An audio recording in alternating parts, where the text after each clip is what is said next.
السلام علیکم محترم ناظرین۔ رسول اللہ صلی اللہ علیہ وآلہ وسلم نے فرمایا کہ خواب میں میرے پاس میرے رب کا ایک آنے والا فرشتہ آیا۔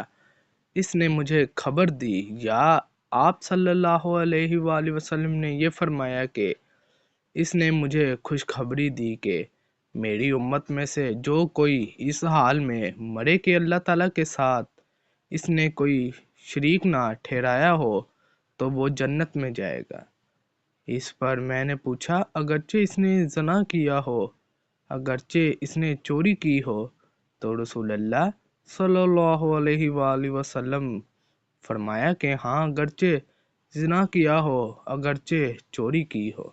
صحیح بخاری حدیث نمبر 1237۔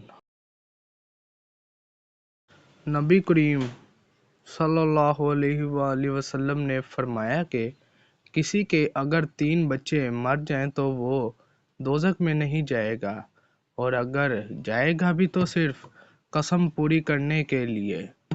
ابو عبداللہ امام بخاری رحمۃ اللہ علیہ فرماتے ہیں، قرآن کی ایک آیت یہ ہے، تم میں سے ہر ایک کو دوزخ کے اوپر سے گزرنا ہوگا۔ صحیح بخاری حدیث نمبر 1251۔ نبی کریم صلی اللہ علیہ وآلہ وسلم ایک عورت کے پاس سے گزرے جو ایک قبر پر بیٹھی ہوئی رو رہی تھی۔